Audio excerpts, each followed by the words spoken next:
अच्छा अच्छा। पत्थर मारे हो, शीशे साशे तोड़े, पत्थर मारे करे। उनके घर पे 1.5 और 2.5 के बीच में कुछ लोगों ने पत्थर मारे, घर के शीशे तोड़े। घर में जो लोग सोए हुए थे उनकी जान बच गई। शीशे उनके ऊपर गिर सकते थे, किसी की आँख टूट सकती थी, फूट सकती थी, किसी के सिर पे पत्थर लग सकता था रात को सोए हुए को। और जैसा कि मेरे अपने घर पे 2 लोग दिन में रेकी करने आए थे जिनको हमने आइडेंटिफाई कर लिया है। और रात के समय में जब वो 1:39 पे जब हमारे घर की तरफ आए, शायद उनको मेरे घर का पता नहीं था, तो मेरे घर के साथ वाले घर के वो शीशे तोड़े, उन्होंने पत्थर मारे और वहाँ से भाग गए। और 1:54 पे नीनू शर्मा जी के घर पे 2 आदमी आए और उन्होंने घर के शीशे तोड़े और पत्थर मारे, और घर के अंदर तक पत्थर, 7 पत्थर घर के अंदर मिले।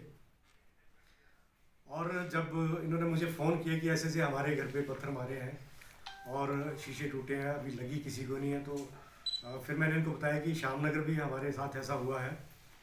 और उसके बाद हम लोगों ने थाने गए, हम लोग फ़ोन किया थाने में मैंने, और नीनू शर्मा जी ने भी थाना में फ़ोन किया, और पुलिस के अधिकारी इनके घर पे पहुंचे, मैं भी वहां गया। वहां हमने देखा सीसी फुटेज में 2 लोग आए, उन्होंने पत्थर मारे और वहां से भाग गए।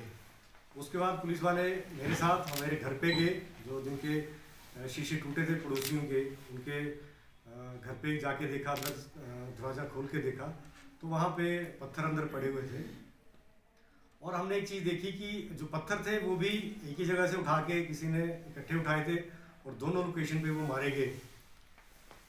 और ऐसी घटनाएं मुझे लगता है कि धर्मशाला में पहली बार हुई होनी कि 4 लोगों पे, मैं शहर का पूर्व मेयर हूँ और वर्तमान में पार्षद हूँ, नीनू शर्मा जी पिछले 3-4 टर्म से पार्षद बनती आ रही हैं, हरभजन जी जो कि ओबीसी के नेता रहे हैं और जिला परिषद के पूर्व मेंबर रहे हैं, विप्लव ठाकुर जी जो कि पूर्व में हिमाचल में मंत्री रहे हैं और राज्यसभा की पूर्व की मेंबर रही हैं, ऐसे लोगों के घरों में पत्थर मारे गए हैं, तो शहर की व्यवस्था कैसी हो सकती है। हमने पुलिस स्टेशन में एफआईआर दर्ज करवाई है और पुलिस वालों से रिक्वेस्ट की है कि इन लोगों को, जिन लोगों को हमने आइडेंटिफाई है उनको पकड़े और उनसे बात करे, उनसे पूछे कि किन लोगों के कहने पे उन्होंने ये काम किया है। और क्योंकि मुझे लगता है कि पुलिस वालों ने बाकी जो हरभजन जी के घर पे जो एक गाड़ी आई थी, डिज़ायर गाड़ी थी शायद स्विफ्ट, उसमें से 4 लोग निकले, उन्होंने पत्थर मारे, उनकी सीसीटीवी फुटेज है, उनके फ़ोन की लोकेशन आइडेंटिफाई करे और उन लोगों को पकड़े। आज हमने इसके बाद एसपी साहब से मिलना है, कल मेरी बात हुई थी फ़ोन पे उनके साथ, तो उन्होंने पुलिस वालों को इंस्ट्रक्शन दी थी, तो आज हम उनसे मिलेंगे कि शीघ्र इन लोगों को पकड़ा जाए। जो शहर का माहौल, जो धर्मशाला शहर का माहौल ख़राब होने की हम शुरू से बात करते आए हैं, वैसा माहौल यहाँ क्रिएट करने की कोशिश की जा रही है।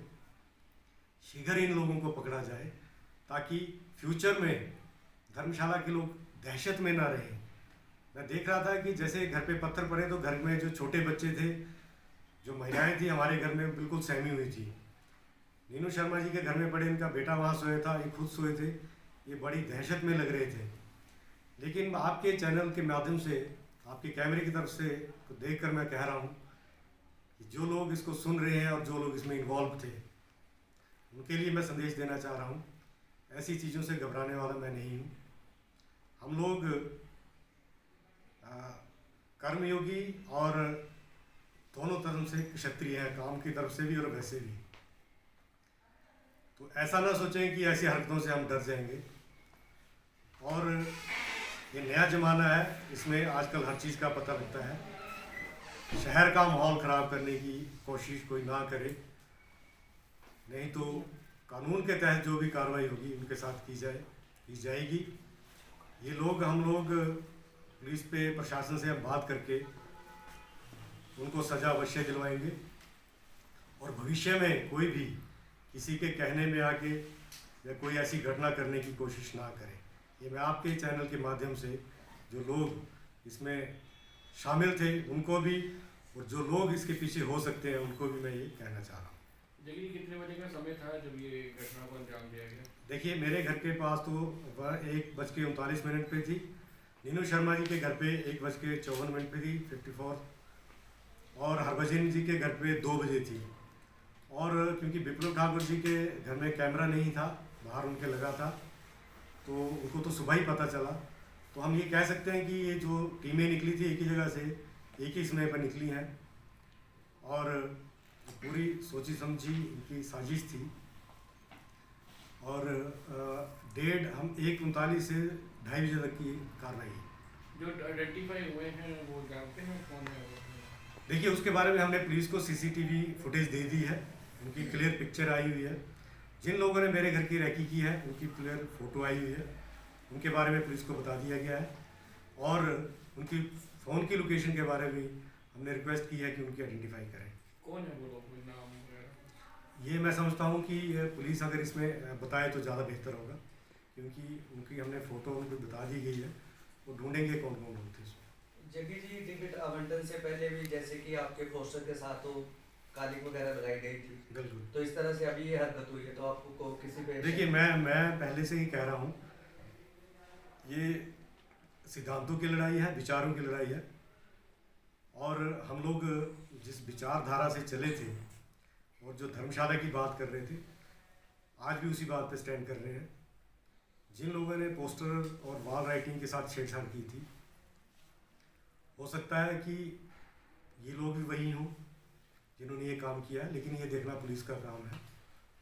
और उसमें भी मैंने एक ही बात कही थी कि शहर का माहौल ख़राब करने की कोशिश की जा रही है। आज भी मैं इसी बात पे अड़िग हूँ कि शहर का माहौल ख़राब करने की कोशिश की जा रही है। जग्गी जी, अगर पुलिस की तरफ से अगर कोई कार्रवाई नहीं की जाती तो आपकी क्या रणनीति रहेगी?